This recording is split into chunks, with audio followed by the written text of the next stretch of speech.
Your Alienware Aurora R10 powers on but never reaches Windows? We will troubleshoot no display startup issues, repair boot files, and restore your desktop using Windows Recovery.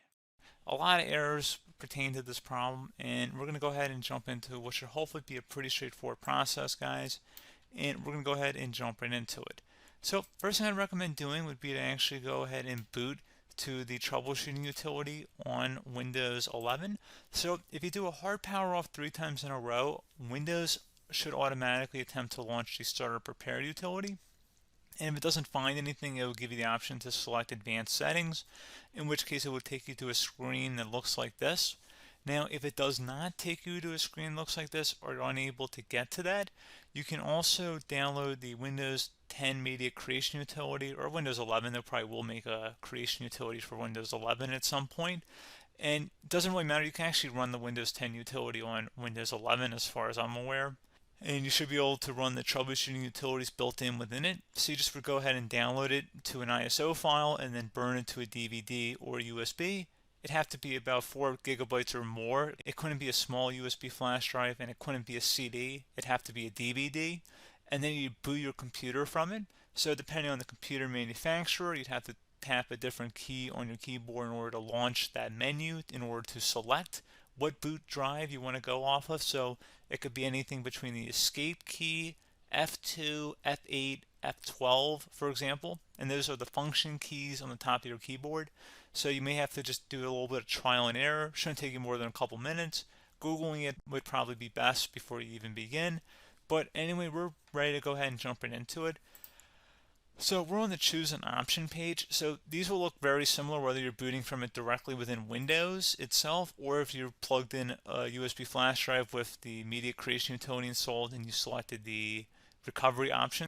So when you are setting up your Windows 11 installation or Windows 10, depending on the drive you're using, there should be an option to repair your computer in the bottom left corner of the dialog window, one of the first screens that comes up. You go ahead and select that, and then it would take you to a troubleshooting screen like you see here. And you want to go ahead and select troubleshoot, reset your PC, or see advanced options. And then there are going to be a whole bunch of options in here that we're going to explore in today's video. The first one, we're going to actually go underneath advanced options, and then select startup repair, fix problems that keep Windows from loading. So go ahead and select that first.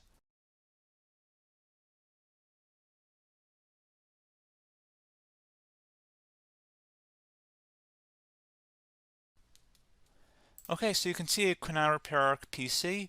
That was our first option we could try. Something else, if we go back into advanced options here, and then select troubleshoot, we're going to go underneath advanced options again. You can go ahead and actually access safe mode by selecting startup settings.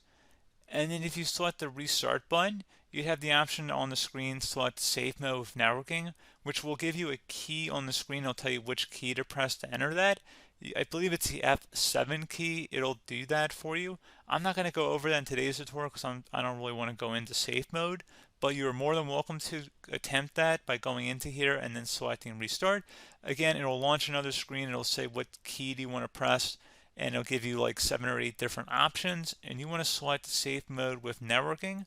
There's also an option for a command prompt too, but that's going to be something we're going to cover later in this video, and we don't even have to go through that in order to access it. So that's why I'm not going to really push for that, because unless you know exactly what's causing the problem, you probably don't need to go into safe mode. Unless you're trying to recover files, in which case then you definitely can go into safe mode, but we're trying to actually recover our computer here. So I hope that makes sense. Something else we can also try here as well would be to uninstall updates, remove recently installed quality or feature updates from Windows. So if you go ahead and select that, you can uninstall the latest quality updates, which generally is the more day-to-day updates. Feature updates are the less regularly released ones, like the big ones. I would equate it to service packs in like Windows 7 and Windows Vista and Windows XP. So larger updates that occur once or twice a year at most. And the quality updates are more just a regular update. So probably obviously depend, it'll take longer if you're going to try and uninstall the latest feature update versus quality update, and maybe you don't need to go back that far. So just giving you guys a couple pointers with that. Something else you can also look at here, and we're going to jump into the command prompt in a little bit, but you can select system restore, which will use a restore point recorded on your PC to restore Windows. And this is something I would highly recommend here, guys. So select next. Assuming you have a restore point saved on your computer, you go ahead and select the most recently created one, and you'll select next, and then you'll select the drive. You shouldn't actually have to select the drive. You can scan for affected programs, but we're going to keep it all default here, and then we're going to select finish. So once started, system restore cannot be interrupted. Do you want to continue? I think we're going to select yes. I don't think we have anything better to do on our computer right now, so just give it a moment here to initialize. It will take a couple minutes to run, obviously depending on how large your hard drive is and how much is saved on the system restore point. So just give it a couple minutes here.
Okay, so you can see the system has been restored successfully.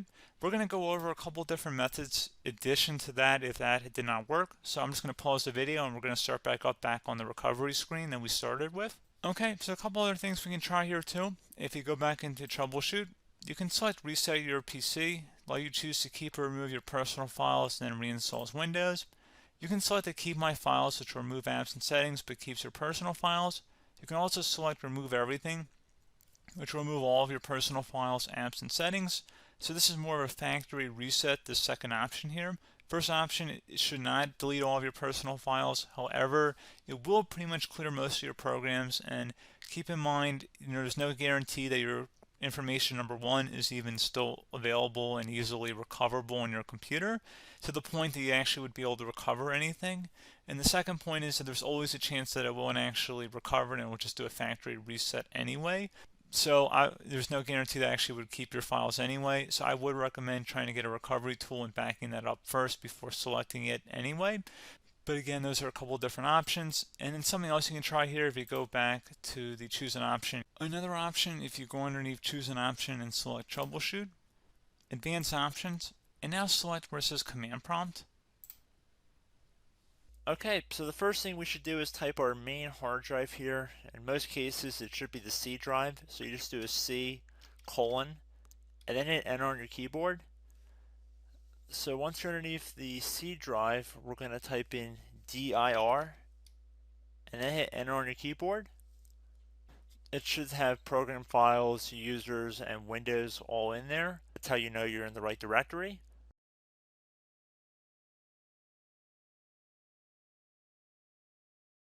In some cases, it might be the D drive as well, so just keep that in mind.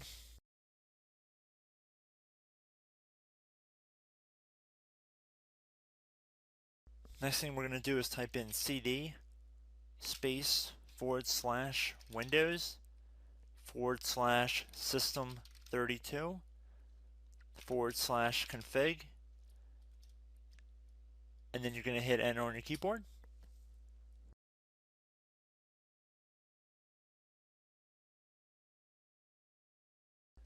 So now you're going to type md space backup If you've seen other tutorials, it might also say to put down MD backup. That's because the backup name is pretty common when you want to back something up.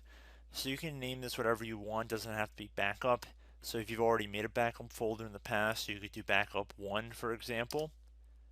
So once you're done setting the name you want the backup to be called, hit enter on your keyboard again.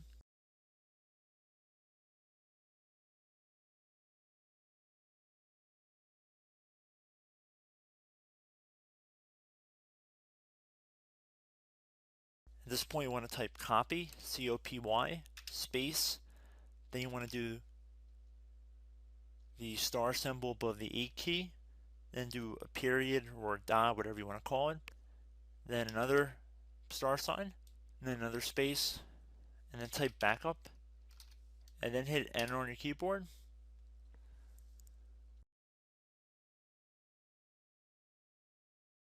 Now you want to type CD reg back, R-E-G-B-A-C-K, and then hit enter on your keyboard. So now that we are under the reg back, so now you want to type dir again, and then hit enter.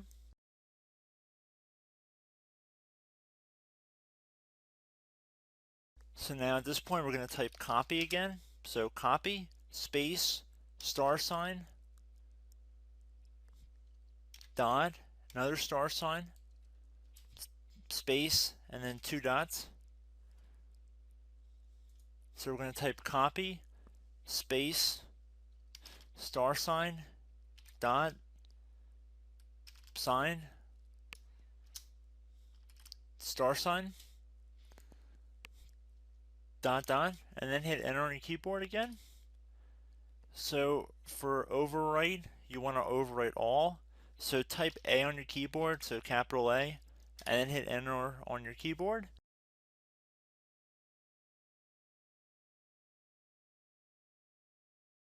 So at this point, you should be good to go. You can close out of the command prompt window. And if you accidentally continue to Windows 10, you should be all set. So I hope one of these 3 or 4 different methods we went through in this tutorial helped you guys out. Again, I'm not sure if you guys heard me earlier, but try to go back into your safe mode if possible and uninstall any programs you know might be conflicting with the Windows startup if you can get into safe mode. So just keep that in mind. Something very simple like that could be blocking up everything. So again, I hope this tutorial helped you guys out, and I will catch you in the next tutorial. Goodbye.